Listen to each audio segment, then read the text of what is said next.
Welcome to the Armchair GM podcast. I'm Chris, and that's Dylan. The Flames are off to a stellar start, being 1-6-1 after their first 8, landing them 3 points of a possible 16. That's right, we are in last place. Whoop whoop.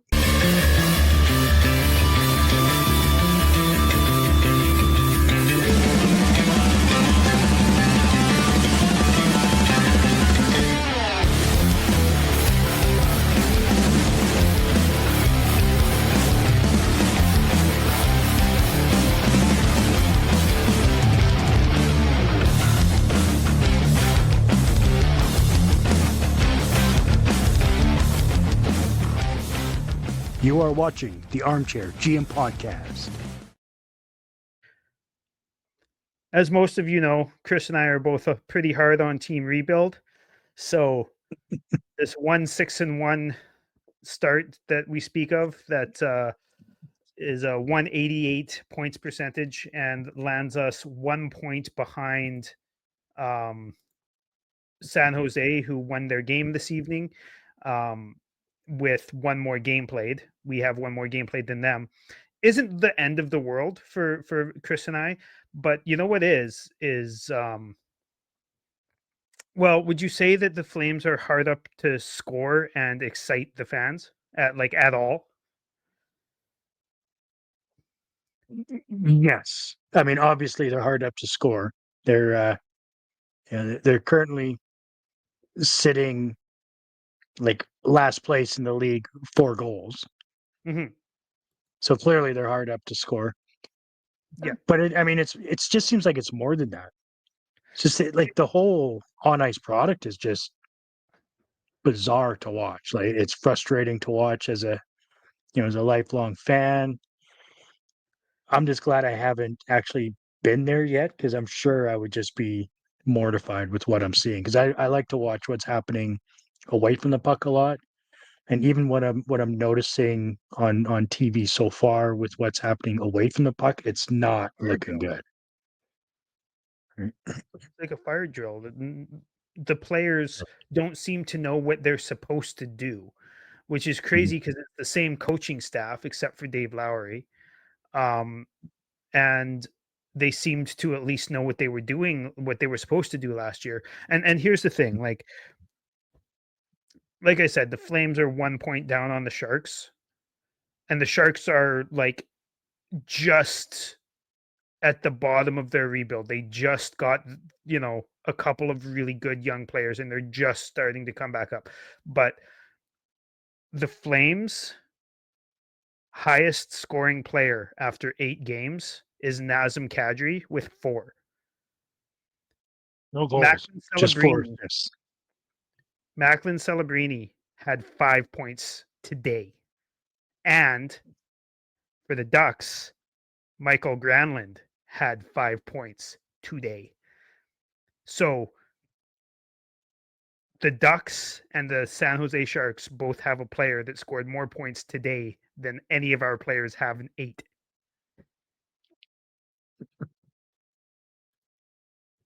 Oh boy. Imagine That's good, having right? excitement. Like Mikael Granlund isn't, the Ducks aren't super excited about him, but they've got Leo Carlson scoring, and they've got Jackson Lacombe doing his thing, and they've got, Cutter Gauthier scored today. Like they've got, this is what we need. And it's going to be a really tough season. It's going to be a super long season for fans, but keep tuning in.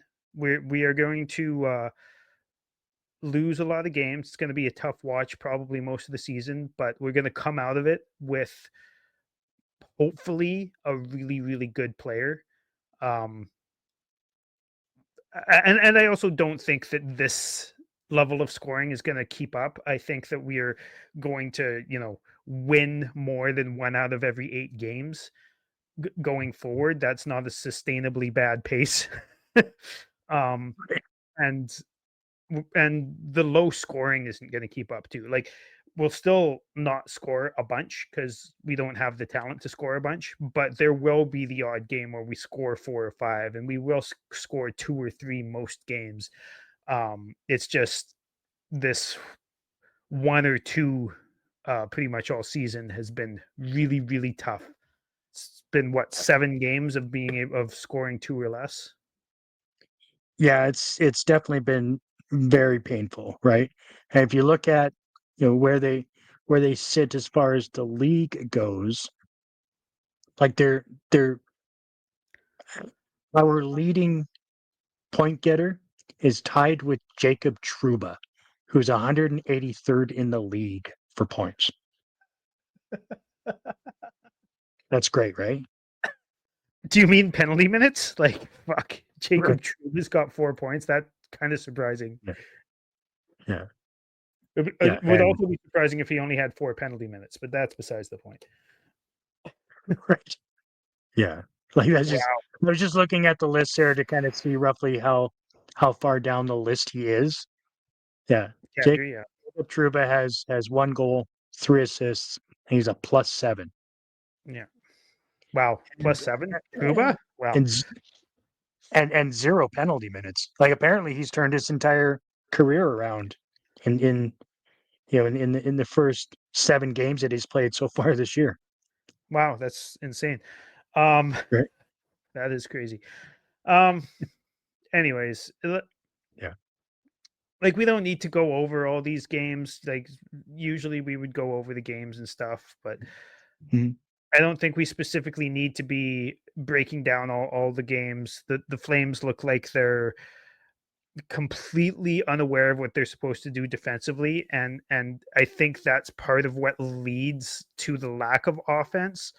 Um, the one silver lining that I'm going to put out there is that um, Dustin Wolf, at like last episode, you and I were both talking about how much Dustin Wolf had struggled Mhm. so far this year, and I thought that even though he's lost the last 2 games as well, I think that he has been by far the best player on the ice for any team. Like there was one point against the Canadians last night where I was talking with a bunch of people watching the game, and at one point the Habs had 22 shots, and I was like, I'm pretty sure 18 of those were high danger, and Wolf had them all except one. Like Yeah. he is like that's not the actual stat. I don't know what the high danger stat was for that game, but it just felt like every chance was a breakaway or a 2-on-1 or a really sweet passing play. Like again, we're talking about the Ducks and the Sharks having all these exciting young players. The Canadians have these exciting young players too, right? They have the Lane Hudsons and the um, Mhm. Demidovs and the Caulfields and all these awesome young players. And Yeah. their fans are excited. Like that was the loudest the dome had been this year because Canadians fans were there excited. Yeah. Well, yeah, So and you're this right. is In the why we last need to 2 do that. games against Winnipeg and Montreal, Wolf looked really good, right? Yeah. Both in a losing effort, obviously, both games being 2-1, but his save percentage, 926 and 929 in those 2 games. And he was noticeably the best player on the ice Yeah. for both those games. Yeah, and I agree with that 100%. Yeah, he was very good. And that one goal that let me get there. I gotta pull up who scored that goal because that one was really pretty. The The overtime goal? no, their first That their first goal. okay, because the overtime goal was pretty too, and it was Mike Matheson. Yeah, right. Yeah, the Bolduc goal from Suzuki was. Yeah. I mean that hold and pass from Suzuki was gross. Yeah. Like that was fantastic. That was unbelievable. And the thing is that wasn't even their best chance. You Right. know, like they had so many high danger, crazy. We were talking in our fantasy hockey pool chat with our buddy Dominic, who's a Habs fan, and he was at the beginning of the game. He was like, "I like Wolf," and about halfway through the game, I replied to him. I was like, "Are you sure?" And he's like, "Yeah, no." Wolf Yeah. was just out of this world against both. Yeah. I think he was better against the Canadians, but he was also really good against the Jets. I do think the team has been better the last couple games too. Really unlucky to not get a couple more goals, I think, but Mhm. also um, talk about the Canadians having what felt like 18 high danger opportunities on 22 shots. The Flames probably had, out of 30 Right. shots, they probably had like 4 or 5, Yeah. which is better than Yeah. they have been in the rest of the season. But Yeah, no, and that's exactly it. That's part of the issue for sure. Like if you look at right now, the Flames are sitting at 20th in the league for just shots on goal, yeah, but their slot shots, meaning, at least not perimeter shots, they're at 31st in the league. I'm Like they're surprised. they're averaging 11, which is, that you're not going to win games from shooting from the perimeter. No, and especially on the power play, I find that's been the Flames' biggest issue is they force it back to the point so often. And Yeah.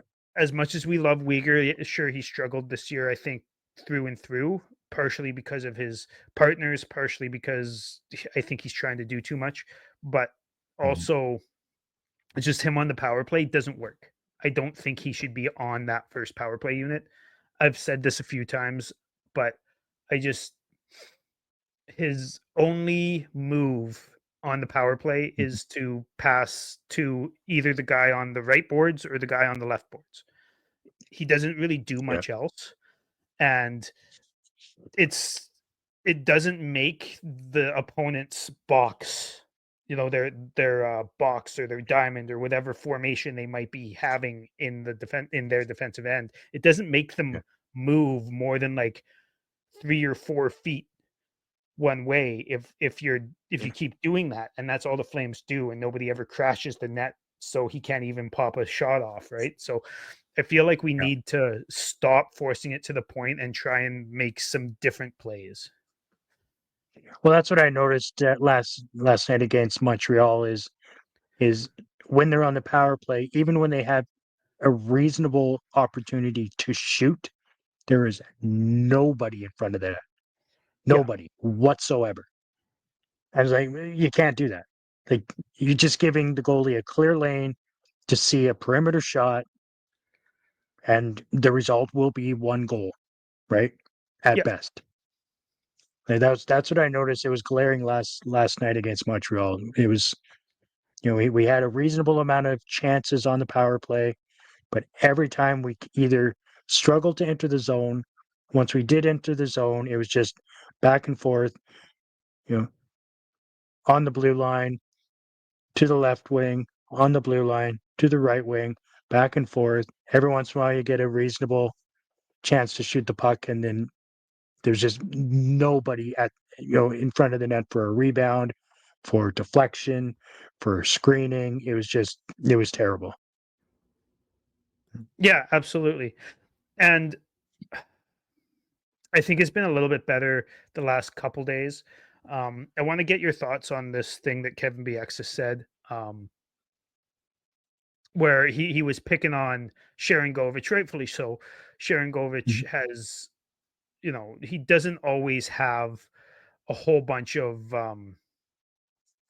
oomph to his game, right? He doesn't finish his checks a lot. And I know you said earlier, I was re-listening to one of our episodes from a couple weeks ago, and earlier you had said you had really liked Sharon Govich's game, but I had noticed in the first few games that he was starting to be, not necessarily be more physical, but at least finishing the plays, and that has gone away. I found Um, that he's gotten better at engaging in the battles. He's not very good at winning the battles, but he's better at sure. engaging. But that's besides the point. Yeah.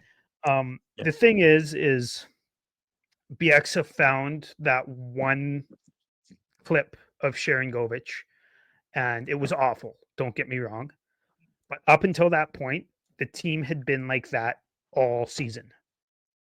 Mhm. most of the team. Like arguably, Joel Farabee would be maybe the only forward, and maybe Lomberg that haven't been like that. Yeah, Um, I give Klapka as well in that group. yeah. Klapka's finished a few hard checks, but Yeah. in that game too, and I'm surprised he didn't mention this, but like the look on Kadri's face in the box, like he just looked like he was fucking done against the Golden Knights in the third period there when Mm. Kadri got called for a trip, I believe, and he just sat in the box, didn't. And like as much as I hate the fact that he's always yelling and screaming at the refs, it's like it's okay to talk, it's okay to look animated, just don't scream at them. And he just didn't seem to give two fucks. He just went and sat down, didn't care at Mhm. all. And it's not me picking on Kadri because every player has looked like that up until about 2 games ago. I think they've started to look better, whether it's because BX called them out or not. And I think that they've started to play better, but the scoring still isn't coming. And I don't know how, like, to what degree it will, but I do think it will start coming, especially if they give those lines. We'll talk about this in a bit, but give those lines a little bit of chance to actually gel together instead of just mixing it up every single game and multiple times throughout the game. Yeah. So what my take on what Kevin said there is he is absolutely correct. Yeah. Absolutely correct. Right across the board. It's not just Sharon Govich. Obviously, he picked on Sharon Govich in that moment because that was a really bad play. That being said, Sharon Govich has not played a game since, which I think from a coaching standpoint is the right move because it shows the players that he's not going to tolerate floating. And yeah, you are not going to win games ever in any sport at the professional level if you have zero give a shit and zero effort. Yeah. You're simply not going to win games. So I agree. In order to start to get production from players, from lines, from whatever the scenario may be, you have to start with at least giving a fuck. You got to start there. Because if you Yeah. don't give a shit, it doesn't matter who your line mate is. It doesn't matter how long you play with them. If you don't care, you're not going to produce. It's plain and simple. Yeah. It's the professional hockey league for a reason. Hitting is not only allowed, it's encouraged. It's I necessary. understand not everybody, it's necessary. I understand not everybody is, the big, open ice hit guy. I get that. But every single player should be at least willing to take a hit, give a hit on every shift. I mean, you look at Perek right now. Obviously, he's taken the ass end of these hits, but Yeah. he's at least in the play. He's in a Yeah. situation where the physicality is either finding him or he's potentially producing it from not really moving his feet well and keeping his head down and stuff like that. But Yeah. but I think like that's there's more just of what it is, but yeah.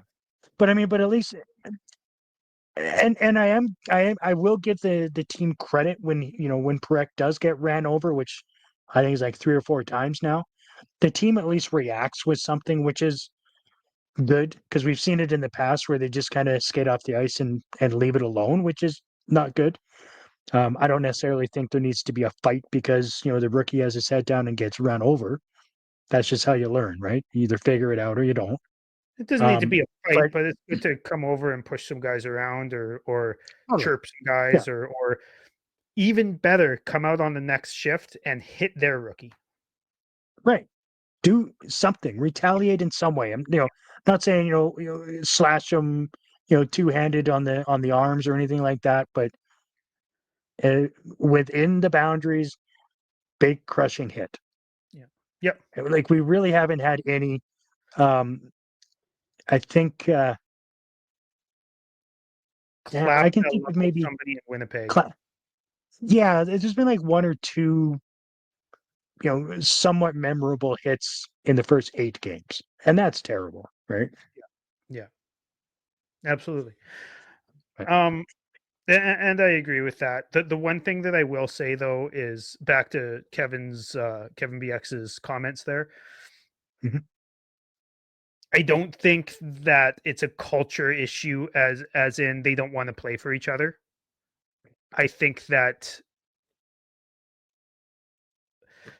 it's hard to explain, but I don't think that it's not like they don't like each other. It's not like a couple years ago when half the team wanted out and the coach, everybody hated the coach and the coach hated everybody and the GM hated the coach and the coach hated the GM and all the players were not sure about their best friend leaving or not. It's not like that. It's just there's there's something going on, but I don't think it's like a culture thing as in the guys don't want to play for each other or that they don't like each other or anything like that. Like BXs seem to want to put out there. At least that's how I interpreted it. Um, However, like you said, they need to go out there and do it still, right? They need to go out there Yeah. and show that they do like each other in the room by showing it on the ice Right. a little bit more. Like Even they have for Perek, but they haven't really for many other guys. right. I mean, even if they're faking it, I don't care. They're getting paid a lot of money. Show some fucking passion. Mhm. You know, that's really what it comes down to. I don't know if they give a shit about each other, you know, in the room or whatever. That was the big conversation last year was the culture for the first time looked like it had shifted. And then they To come out me, yeah. with basically the same team Yeah, other than, you know, two players, one of which has only played 4 games and, between Gradine and um, Hanzik. correct. I think like other than that, it's and Perek, sorry. But I mean, other than that, it's the same team. So the fact that their culture has changed this drastically in one summer is troublesome. Like it really is. And I don't think whether I I don't it's know if it's a culture. I don't think it's a culture thing. I really don't. I just think that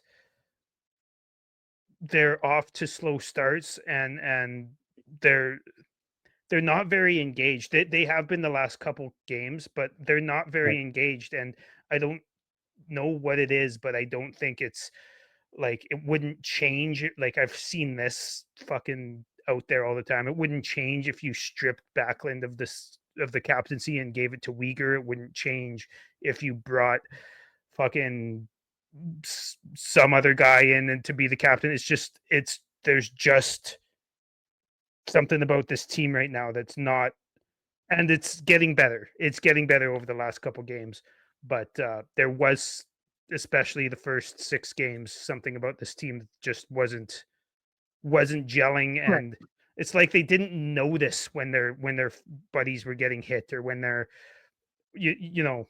It's like they weren't I, noticing anything. They had no on ice awareness of anything that was going on, and that's been getting a little better too. But their I don't. defense is awful. I yeah. I got to push back a little bit on that. I don't think it's that they didn't notice. It really looked like they didn't care. There was zero urgency on any play for the first 6 games. There's If no that's what urgency. you saw, well, no, It, no, I'll agree. it, There wasn't any urgency on anything, but yeah, I like don't I don't think think it that's a was. lack of culture. I don't know what it is, but That is culture. In my opinion, that is culture. You have professional athletes that come on the ice and they float around. That is shit culture. That is the the the guys at the top, as far as in the room in the leadership role. That's you know Backlund, that's Coleman, that's Anderson, that's Uyghur, that's Kadri, that's Huberdeau, not getting in anybody's face and saying, let's fucking go. Like, we look like shit out there. Let's see some hustle. And for fuck's sake, they can start it off because they're not by doing it either. doing it themselves, I'll agree with that. It's just so strange that they were playing for each other. Like it's the same team, and they were playing for each other That's last what I'm year, right? saying. So I That's what I'm don't saying. A change in culture, right? It's a change in attitude and culture in that room. Something in that room is just not right, like at all. Like maybe there's just attitude. yeah, and nobody's stepping up to be like, what are we doing here? I Right? think maybe Like, attitude's a better word than culture because a bad culture implies that they don't like each other, in my opinion. Whereas I do, or like there's butting of heads or whatever in the room, and I don't think that that's happening. I think there's an on ice attitude that's been not easy to watch, and mhm, obviously has resulted in some really bad plays. And I find it interesting that Kadri. I'm not gonna like go into how much I dislike Kadri in general, but I find it interesting that he didn't skate today during practice for a maintenance day because I mhm, was on him hard last night after the game because I think he might be quite injured or slightly injured or something, but he was doing things that he doesn't usually do. Like you remember a few years back when Sutter was still here, Kadri was awful, didn't look like he cared about anything. And then after mhm. Sutter left for the past couple years, Kadri has, as much as you and I don't specifically love his game, he's been high on the give a shit meter. Mhm. He hasn't been this year. And I found, especially last night against the Canadians, I found he was making really weird, like dump decisions and really weird clearing decisions and just like really lackadaisical kind of like not really thinking anything through and not skating hard even when he was trying to do his superman shit, which he does often. He wasn't skating hard while he was doing it, and it was making it even less effective than it usually is. And Mhm. I'm curious if he's like seriously injured. Not that I'm going to use that as an excuse because I've never really liked the player, but I will give him for several years now, or for a couple years, he's been really high on the give a shit meter, and he hasn't looked like he's Well, given a shit that's this year. that's that's exactly what I just finished saying, right? Yeah. He's just one of the many Hmm. that are playing like that and have been for 8 games. Yeah. I mean, Well, I think yes, the rest of yes, the team has gotten better at it the last two, but he hasn't. yeah, eh, yeah, I guess. I guess. I would I would grade them closer to around 40% in the last two as far as that goes, as far as full out effort. Um, there's still a lot of floating. Like if the puck isn't on their stick, these guys are in no man's land and they're just standing, Yeah. right? And that for me really pisses me off. And that's one thing that I've ragged and harped on Kadri's game since the day he got here. If he isn't with the puck, he is absolutely useless. He never gets into a spot to receive a pass. He just stands there and waits for it to come to him. He doesn't forecheck or back check. He doesn't come back into our His back zone check's and been awful the whole time for sure. yeah. Like if it's not on his stick, he might as well not be on the ice. Hmm. Like he honestly reminds me of what I used to think of Mangiapane, and everybody was talking about how good he was because he had that one season with a bunch of goals where he got twice as many goals as he did assists, meaning he's good at if somebody sets him up for him to shoot, but as far as being effective for the rest of his line, nothing. Like absolutely nothing. Like useless. And So that's I've always thought that about Nazem is that if he's not involved in the play, or if the play is on the other side of the ice, even in the same zone, he couldn't give a flying fuck about going to get the puck, getting open to receive the puck. But he's always been like that. Or if the play starts exiting the offensive zone, you want to watch a guy just fucking coast their way to the bench Like, Mhm. holy shit. You're on fucking skates. Get your ass moving. Let's get somebody else on the ice that's gonna move and go after the puck. But he's always been like that, and I just fucking hate it. Yeah, his to me, I'll give him that his give a shit meter for, like I said, for a couple years has been good.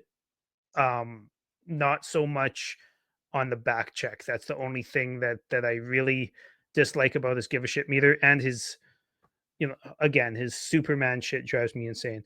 But Yeah, to me, this year, he's reminded me of the last year of Lindholm in Calgary, right. which was Yeah, get me out of just here. completely disconnected from fucking everything, Yeah. not giving a shit, not being emotional about anything, not being um in position for anything, kind of weak plays, not anyways. I call it sulking. Yeah. Um Mm, so I'm really. curious It's to what see what it's what happens, because children I do. know that I've heard a few of the Homer guys on the radio that usually don't say things like this say that they think um Conroy is open to having his hand forced in the next couple weeks to start trading some guys, and I'm curious if that starts happening, if Kadri will waive his no move clause. Um, Mhm. but also, I think that he's like third on the list. I think you got to deal with Anderson, whether or not the team gets back on track. You got to deal with Anderson first. You got to deal with Coleman first, because his contract's going to be ending before Kadri's, and then you deal with Kadri, and then you move on to some other guys, right? But Yeah, um, at the same time, if you get an offer you can't refuse for Kadri, you have to go ask him. You just have to. Um, 100%. I don't care if he's playing the best he's ever played and is carrying the team. If you get an offer for a player, you have to at least listen to it oh, and and absolutely. and think about it, right? But in the where the team is and where they've been for the past couple of years, any offer coming in on Kadri right now that's reasonable, you have to make that move. You really do. But you're right. Like Anderson, it has to get done sooner than later. It really does have to get done. Did you You know, see whether that it's report from today? yeah, where apparently he's looked into the market and he's discovering that he's not as good as he thought he was, and so he's revisiting the Flames to hopefully sign him for 8 years. Yeah, Now, if we're signing him for 8 years, it better be to trade him to another team immediately. yeah, Like, I agree. like, like the ink is not dry on the contract. Thanks, you're going to wherever. You A know. sign and trade, I'd be okay with. Mm, I don't even want him.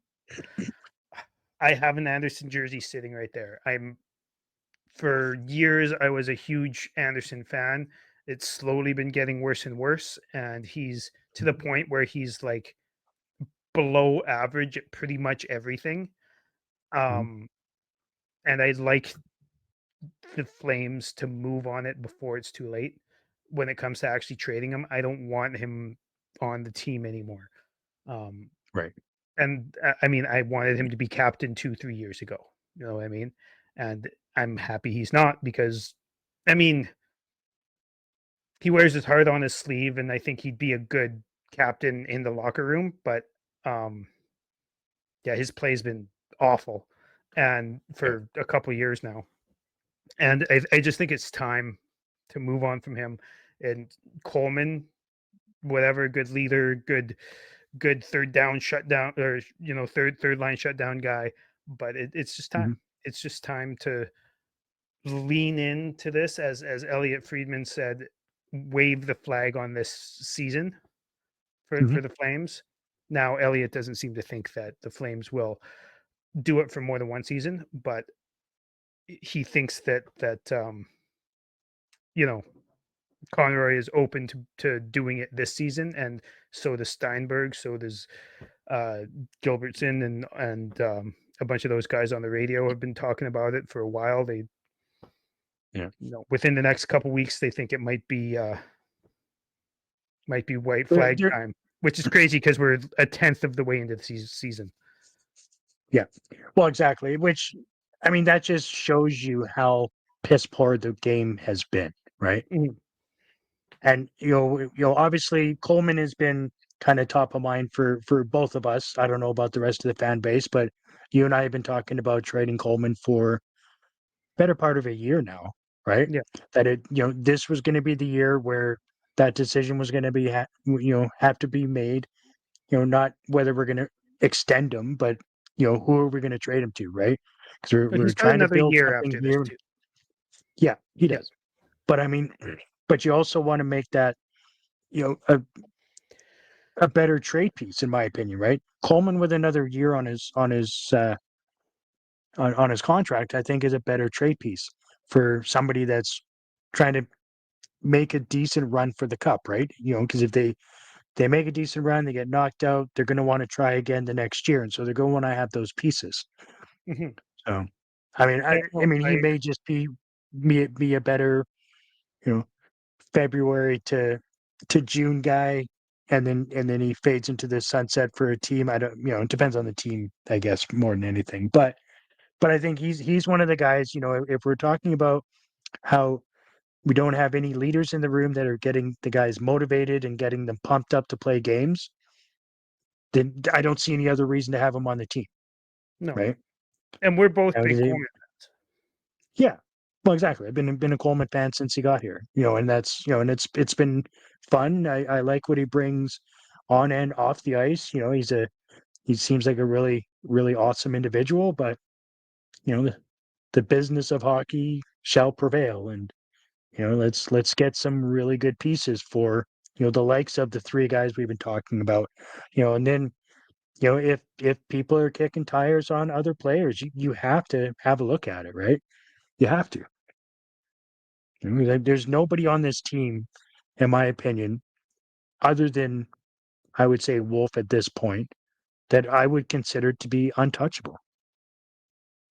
Personally, not a Nobody's single even player. Wolf. Nobody's untouchable if the package is right, True, right? hundred But percent. Yeah, but as close to untouchable as you can get, I'd say Wolf and Perek are the top two, and that's about it. I'm gonna have to see a whole lot more from Perec before I say that. Yeah, he's also a 19-year-old, and people are Yep. are saying, oh, why can't he be like Lane Hudson? Well, Lane Hudson was what, 21, 22. He was like in his man body and had already played against men for at least a year, if not two. Mhm. Quinn Hughes was 22, I think, when he started, and he wasn't even very good. No, Hale no, McCarr was in his 20s as well. Like, yeah. like these guys who came in and made an impact relatively quickly, those of which actually did. Um, they were already in their man body, and they'd already been playing in college, and they'd already been playing in against men and or professionally or something like that. And Perek is still learning. I'm Mhm. okay with, like I said before, I'm okay with the odd healthy scratch. I'm okay with. I just want to see him continue to get some minutes every night, and I want to see him play with the same partner for an extended period because, again, we're going to talk about the lines in a little bit here, but the juggling has to stop. You can't expect young players to be able to develop and play well with no continuity um, when it comes to their partner or their line mates or their minutes or their role or anything. And that's kind of Mhm. what the problem has been. Do you want to just Yeah. get into that now, So, or? after a couple of players that you mentioned there were a lot younger than like McCarr was 18 when he played against Calgary in that playoff series and fucking dominated. And then the next Really, next year at was it? Was 19, he? he had fit. Yeah, the next he's only 26 now. He's been playing for 6 full years. Um, his first season, he had 50 points in 57 games in 1920 season. It was the 2018/19 season that he played against us in the playoffs. And he'd already played a full season in college against men. I don't know, whatever. He was 18 years old. That much I know. Okay, well then he was 19 when he started. But like, either way, Yeah. no, I'm pretty sure you're wrong. I mean, I'm pretty sure you're wrong on that. But He's 26 years of age right now, and he yeah, has played 1, 2, 3, 4, 5, 6. This is his 7th season in the league. so he would have started in his 19-year-old He's, season. Okay, yeah, and again, he yeah. He played was in 8. college. I'm just saying Yeah, that. he was 18 when he played against us in that playoff run in 18/19 season, and then the Yes, 19/20 season he was 19 when he started. Yeah, yeah. I'm pretty sure the rest of those guys, the Quinn Hughes, um, was yeah. Quinn older Hughes and was not very good. He required Tanev to become good. yeah, and either way, all of those guys I Mm. mentioned played in college against men for a full year. This is Yeah. this is Zane Parek's eighth game against men. He's still learning how to, and he doesn't have his man body yet either. I think he's got to work on Mm. skating. I think he's got to work on strength. I thought his skating was going to be a lot better. The one thing I will give him is his give a shit meter is high. Mm-hmm. He's Yeah. always trying to get back into the play. He's always trying to do stuff. He gets really awfully tired of the stupid offense that Huska has, offensive system that Huska has the team doing, and he tries to mix it up. And like you can tell this kid cares a lot, and you can tell he Mm-hmm. wants to get better. And I think that a Yeah. summer of training with mostly NHL guys and um skating coach Danielle Fajita. I don't know how to say her name properly, but I'm pretty sure that's it. Mm. Um, I think those things will do him a lot of good. I don't think he's going to be a superstar in the next No, I year or don't either. two, but I think he's going to be a superstar eventually. He's got the offensive talent. He's going to be a superstar, but it's not going to be right away, in my opinion. Well, that's very clear. He's extremely slow on the ice, but you're right. He does try to get back, but he's not fast enough to get back in a lot of cases. Yeah, Um, and he needs to work on his strength big time. He looked really good in preseason, but of course, again in preseason, you're playing against a lot of AHL level 18 guys or guys trying to right where they're trying to showcase it. So he looked really good against the same caliber of player that he is, yeah. whether it be age bracket, size, whatever. But yeah, no, playing like since game one, he has not looked good in my opinion. I would be, in my opinion, I would be doing him a favor at giving him a 35%. Like I would give him a D so far. He Between shows flashes 100%. To me, he shows flashes. I think that his effort level has been more than most other guys on the team for all 5 or 6 of the games he's played. Mhm. 5 games, I think. Um, but you're right. He's got some things to work on 100%. But I'm not worried about him in the least when it comes to Yeah, the grand scheme of things. I don't think, and I wish he could go play in college. I wish he could go play in the AHL because he's not ready. He's not ready for right. this. No, he's But not. Right. he's He's played also six. going to be like no good sending him back to Saginaw. It would just be Right. horrible Yeah. because he's way too good for that. He's got to Well, learn the NHL in my game or opinion, the professional he's game. too old to be doing that. Like it's just that's not even a thought in my brain. But he's Yeah, played 6 games and has 0 points for this offensive, dynamic offensive player to have nothing is not good. Because he's like I said, No, he's he also playing looks like sheltered ass minutes. He played what 12 minutes last night. I don't know if he's sheltered ass minutes, but he looks like he looks like a child against men on the ice A lot of the time, yeah. physically, right? Yeah. Um, but I mean, you're absolutely right. He's trying, but it's yeah. I don't know. Yeah. Yeah. I mean, I hope We'll he get becomes there. a superstar. I would be surprised if he becomes a superstar in the next 4 years, personally. But that's fine. I'll move on from I think Perek. I I don't think need to talk about him the anymore. fourth year will be about the time he breaks out. But um Yeah. either way, Which is when all defensemen typically break out. The 23, superstars are the 24, ones that 25. Yeah. yeah. The superstars are the ones that break out between 18 to 22. Those are the ones that become superstars. You can still break out late and be a superstar. And you can break out early and be shit like Shane Goes to Spare. Yeah. I mean, some people just have a really good rookie campaign and then Yeah. yeah. Um Looking at you, Tage Thompson. Um, who's Tage Thompson? What are you talking about? yeah. He is a superstar. Anyways,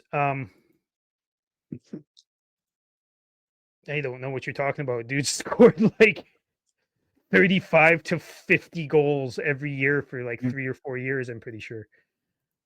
is it? Um anyways, I don't know if you're trying to troll me on that or whatever, but let's talk about the lines real quick. Here's my thing. I don't Mhm. mind when a coach shuffles lines when they're not working, right? I think that's important. You got to try new things, but you got to give lines a chance to work.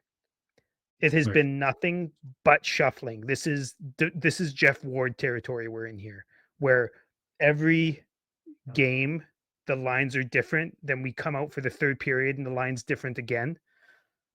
I did some of the math, and I know a bunch of you probably read my posts or whatever, but I did the math coming into this last game against Montreal, I believe. Um, in 5 games, Coronado had played with 7 different players on his line in 5 games, and he had played. Zeri had played with 6 different players, all 3 different positions, 3 different lines. Um, Perek had played with literally every single player except for Anderson. Um, at for a stretch of time. Uyghur he only Right. played with for like half a Mm, period, but the rest of them he's played basically a whole game with, other than Anderson and Mirmanov.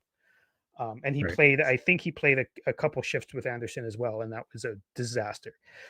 But you can't expect, in my opinion, you can't expect guys to develop well if you're going to mix everything up every time you get the chance. Guys can't gain chemistry with other guys. Like not all chemistry is just instant. Sometimes you have to work on it. And these guys Mhm. aren't getting a chance to work on it. Like I believe Kadri had played with 6 or 7 different guys as well on his line. Like even with him, he should be able to do it better than the young guys for sure.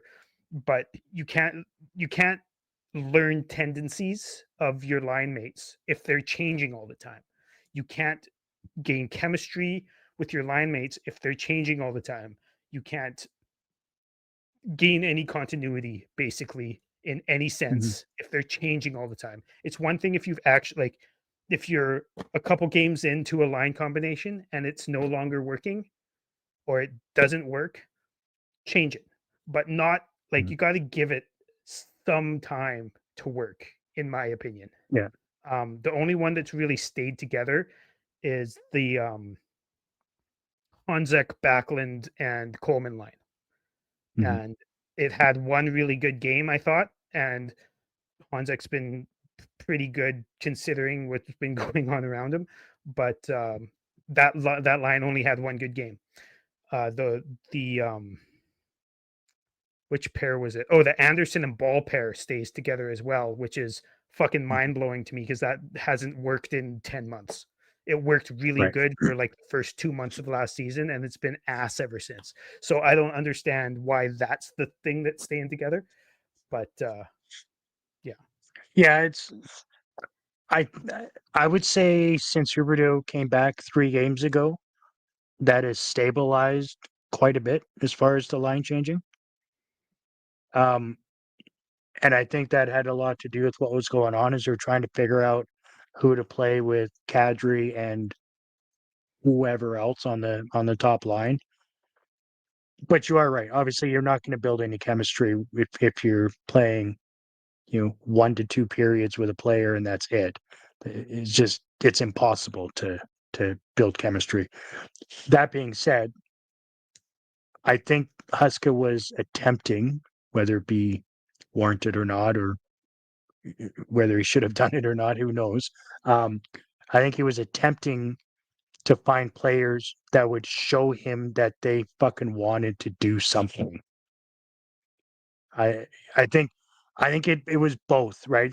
I don't think Huskers should be changing lines like that, but I think in the moment when you're watching your team just look like trash, you got to do something. You got to try something. Like clearly, you know, this guy's not working with this guy, so they got to switch because holy shit, like everybody looks like garbage on the ice right now, and I got to do something. I'm not sure what the conversations were like in the practices between games, but I know how the conversation would have been if I was the coach, and it would have been a lot of what they didn't like in Sutter. I can assure you of that. yeah, no, Like, absolutely, and me too. yeah, Um, to a certain point, probably more so with you, but yeah, um, to a certain point, it would have been like that with me because the one thing I fucking hate is no effort. But yeah. I understand what you're talking about when it comes to mixing up the lines because it looks like shit. Mhm. Um, and I agree, right? That's why I said I'm okay if the coach mixes the lines up. But the thing is all he's done is mix the lines up Right. until last game. All that's 7 games worth of mixing the lines up. After it doesn't work, after the Jeff Ward line blender doesn't work for 3 or 4 games, Mhm. try having guys on the same lines with the same players for multiple games in a row. Mhm. Maybe, just maybe, they'll be like going into their fifth period together and be like, that's where that guy likes to go. And that's no, that's where he wants me to be. And maybe I can do that more often instead of doing what I would usually do. Or Mhm. maybe, you'll know how to take over a defensive responsibility from one of your partners a little bit better if you play with them more often, if you've actually instead of having to learn, like if you're Perec having to cover for Ball one game, that's a different thing than having to cover for Hanley one game. If it's a different thing from having to cover for Uyghur one game, or a period for the one period he was playing with Uyghur, right?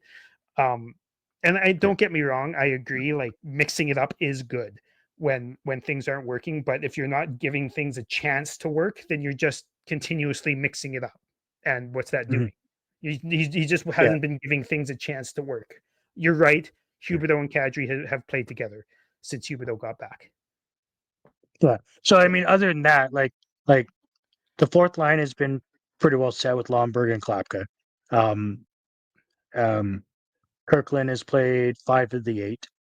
Um, the Backlund Coleman Honzek Clapton's line. also been on like the third line and in the middle of games he's been on the first line and Yeah, well, you know what's happened there is, and I can fucking guarantee what's happening there is Klapka is getting promoted because he's fucking putting in effort, giving a shit. Yeah. and these fucking guys that are just skating around doing fuck all are getting pushed to the fourth, which they should be. If you're not going to show fucking effort, you're going on the fourth fucking line, or you're watching a game just like we're seeing in Sharangovich. Yeah. That's the reason why, Zari played a game on the fucking fourth line. Because he had 2 games where he was just fucking beep ba-doo, ba-doo, ba-doo, ba-doo. He looked like a fucking lost animal on the ice. Yeah. Just like Played the rest like of the team. But shit. yes. Correct. But you have to make examples of these fucking guys. You can't just like, I know who you are and I know how much money you make, so you're automatically on the first line. No, fuck that. Show some effort, or you're playing on the fourth, or you're watching from the press box. So why Right? isn't Kadri watching? Because he's paid. Kadri's watching because he's leading the team in points. Right? With 4 assists and 8 I goals. understand it's not good enough. I get that. But he's Like, still currently the he player that leads the team. he is the most do guy on the whole fucking Yeah. team. He's not. He's one of, for sure, but he's not. The And entire team has been doing that the entire fucking season, other than the they last have. 2 games. They have. Right? Right? He's not the only one. No, I'm not All saying he's the only all one. I'm saying 20, he's there's one of 20 the worst players that ones have been for it. doing it. Sure. Right? But I mean, like, but that's why he's blending up the lines. Like we have our bottom 2 lines that have been pretty much set, which leaves 6 players. Like they're fine. They're starting to get into a position now where they have their role in their line. They're getting there now. We're 8 games in. They're getting into this now. Right? Yeah. Our bottom 2 lines are pretty much set. Except for when Klapka is outperforming 90% of the team, then he's going to get promoted, as he should. Yeah. And somebody's going to have to go into that spot on the fourth line. Yeah. It's really that simple. Like I for the it's weird to watch at the moment, but in my opinion, it's justified. Right? We had our one of our top players out for the first 5 games of the season. So you're trying to fill a role there, and nobody is stepping up to even look remotely capable of it. So then you're mixing that shit up. Yeah. And in the same time, you got, Gradine, who I thought he had an unbelievable camp and should have been given maybe a longer leash, in my opinion, because I A still little think bit. he was Yeah. coming into his own. Um, and you got a guy like Honzek he's had some really good moments. He's had some, fresh in the league moments as well, but I Has think to be he's coming expected. around. Yeah, I think he's going I to thought end up being Honzek a has pretty. been one of the harder workers on the team. Mhm. Yeah, yeah. Whether it be the boards in front of the net, I think he's making some pretty smart hockey plays, and I think I'm not really too worried about him at the moment. Hmm. I mean, like I said, I personally would rather see 4 guys not be given ice time over what I thought Gradine could be producing for us right now. Yeah. You know, but as Yeah. far as Well, like the and line, I agree. the, Like the like the when it juggling comes, of the lines, it's 8 games. If we're still doing it in game 33, then fucking rights, yeah. Then we can call it the Jeff Ward. The Jeff Ward was an 82 game thing. Like that was fucking ridiculous. oh, for sure, and it was mid Mm, game, and it was every period, and it was awful.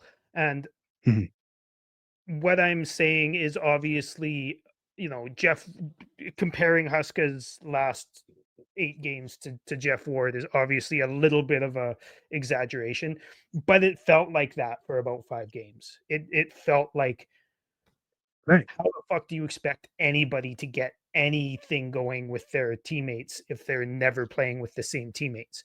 And Mhm, and I mhm. understand your viewpoint on that. Um, it's just when all you've done is mix the lines up, and you're right. He's played the fourth line, but then he moves guys on and off the fourth line. When Zeri was on the fourth line, he went up to the first line for 5 or 6 shifts and back down. Like half the game, the power play Mhm. units are switched up all the time. Like you can't gain anything Yeah, I think the power at play a is going to certain continue point to move when all around. you've been doing is mixing it. Yeah. Leave something together for a while and let it have a chance to work before you move it around again. That's all I'm asking. Yeah. Yeah, I get it. I think, yeah, I think, I think he sees what's happening with the players on the ice differently than what we do. I, I, Oh, for sure. I myself We don't hope have he does. as much of an issue with the. Yeah, I hope he does. He's getting paid to do so. Um, I think we're going to continue to see changes on the power play until something improves. Because I mean, continually doing the same thing with the same guys and it's not working just is stupid. Mm-hmm. That's actually one of my biggest pet peeves when I'm watching Perek on the power play is that ridiculous, exaggerated drop pass back. It Yeah, just and really pisses me off because he's supposed to be the guy with this vision. Like, why isn't he carrying it up the ice? and I agree with that, but that is also every single power play rush for fucking 20 years of this team. Like, Unless you're Frost, give him the puck and he tries to go into the zone with it at least. or Kadri, who just skates into a Yeah, defender. right. Or it's Zary. When Zary was doing it 2 years ago, he was pretty good at it, Mhm. in my opinion. Yeah, But for the yeah, most part, it's been bump the puck back, and I fucking hate it. And it's yeah. not just Perek; it's power play one No, consistently as uh, well. no, But I know Perek it's does not it just as well. correct. No, no, it's not. It's not that he drops the puck back. I'm talking about the over exaggerated way in which he does it. Yeah, He does this big weird fucking loop, and it's like yeah, what the fuck, man? Like it couldn't be more obvious what you're doing, which is what irritates me. Like most people know what's about to happen because it's been the Flames power play for a fucking decade, mhm, right? yeah. Which with with 10 different power play coaches, so that's Blows my weird, mind. Yeah, right? Like how have we not made a single real change in the power play in 10 years is mind blowing to me. Um, but no, it's just the way he does it. Like a lot of guys will do it, they'll just drop it back and they'll skate forward. Where he drops it back and he does this fucking loop to come around behind the player that's coming to get the puck. yeah. And that to me, if he's going to do that, he might as well just try and go through the net or through the line, Through the right? line, and I think that we should have we more players should be going through the line. I th- Mhm. I've said this for years, but when it comes to the Flames power play, the bump back should be a part of the strategy, right? Yeah. Carrying the puck in should be a part of the strategy. Mm. Passing the Um, puck over the blue line should be a part of the to another player who's streaking in should be a part of the strategy. yeah. Um, Fucking chipping the puck off the boards around a defender should be a part of the strategy. But what we have is, I'd say, roughly 90% of the time, and I don't think Mhm. I'm exaggerating, it's a No, bump you're back. not.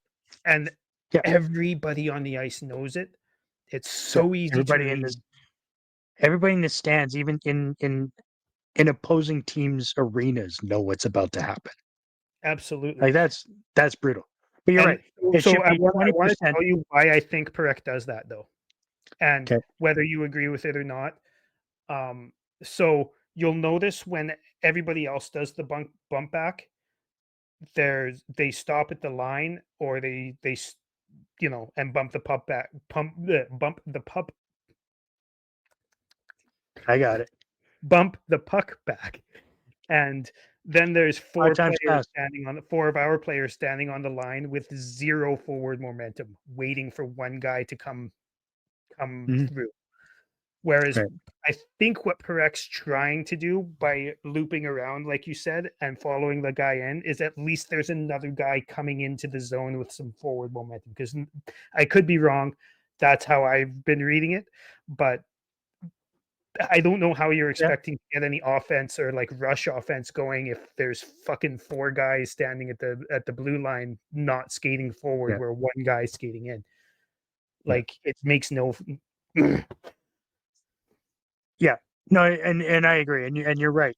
The drop pass needs to be 20% of your arsenal, so is Yep. that it's not that easy to defend, right? Yes. Because yeah, the drop pass, the push forward, the pass to the side, the ring around the boards to the other D corner, the pitch into the corner, you know, and the dump and chase, right? Mhm. But I don't think this team can do dump and chase because Heavy they're enough. not they're not strong enough. They don't have Fast. they don't put enough effort into when they skate. And yeah, even if they get into the corners, especially now, they're not coming away with the puck anyway, so it doesn't really matter. So I think they have to hang on to the puck as much as they possibly can because they Yeah. can't pass worth shit. They don't. They're showing zero effort as far as physical ability in the corners, unless you fucking on the first line, you've got a clap guy and you got Hanzek that are actually putting forth effort in the corners and trying to make things happen. They don't. But those If you guys have those aren't on the guys on power the play. ice, then sure, right, then dump them in. So I Yeah. guess maybe we're doing that on power play too. And if that becomes the more effective one, then make that power play one. Fuck it.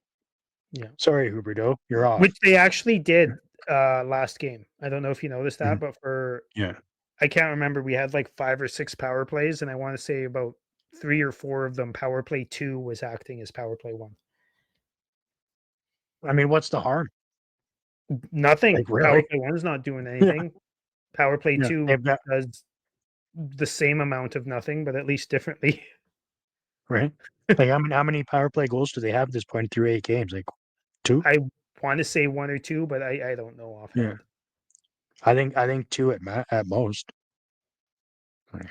Um, yeah, Mm. it's just not working, man. It's just not working. 3 points Coronado out of has a a power possible play 16. goal. Anderson has a power play goal. Huberdeau has a power play goal. Zeri Mhm. has a power play goal. So 4 power plays. Sorry, who were the first two you said? Um, Let me look at it again. Coronado, Anderson, Right, Huberdeau, Zeri. right. Huberdeau's got a power play goal and he's only been here for 3 games. Yeah. Well, and he got Somebody it was supposed to on like step his up. 3rd shift back. Yeah, yeah. Um, Somebody was supposed to step up and show that they wanted to play on the top line, and nobody did. yeah. So we've got tomorrow, we've got the Jets coming up and then the Rangers coming up. Um,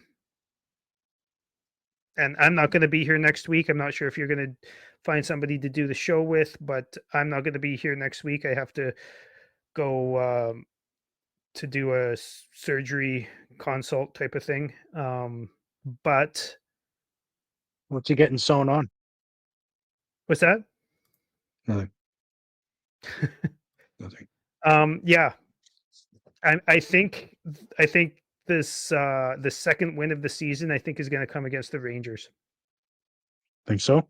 You don't Yeah, think it's coming on Friday night in Winnipeg? no. Come on. Although Winnipeg is playing, I think still right now. Maybe not, but they're on back to backs, so they could be tired, and I think they're probably going to play Comrie, so it could be. But I think it's going to be New York because New York has been just. I mean, they can score, but they can't defend worth shit, and neither of Yeah. their goaltenders have been good. So No, it's been a struggle in New York for sure. But I yeah, mean, they're still in 18th place, and they've got 8 points, right? They got 3 wins, yeah, two overtime losses. I mean, look at them. The Flames could only dream to be that good. yeah. Uh yeah. I don't have much else. I don't know if you do, but I'm pretty much good. I'm pretty much good. I think I've ranted enough for one day. I think I got it all off my chest. Yeah. Make sure you Friday's like and going to be a better. subscribe. Make sure you check us out on Facebook, on X at armchair GM_pod. Chat with me on Reddit. I'm always good to chat with people on Reddit. Check out Rocky Mountain Maniacs, the Calgary band that does our intro and exit songs for the pod. So make sure you do all that. Make sure you hit the notification bell on YouTube. Check out our new Spotify and what is it? Apple? Spotify and Amazon. Spotify and Amazon. Yeah. We had to switch over. We had to get a new account for ourselves. So if you're not getting the new episodes, look for a new Armchair GM podcast on Spotify and Amazon, and make sure you subscribe and download those episodes. Yeah, the new thumbnail for the new Armchair accounts on Spotify and Prime have our new logo, the one that's updated with what you see on YouTube. So by all means, jump on those platforms, give them a like and a follow, and hope to see you on Apple here. I'm having a real bastard of a time trying to get a hold of any sort of support from Apple. They're terrible at best to get a hold of. Might be why so many people are into Androids. Who knows? Anyways, thanks for tuning in, everybody. Let's Gunning go for Flames. McKenna. We're going for the cup, baby. You could do it. Cheers. Cheers. Anything's possible.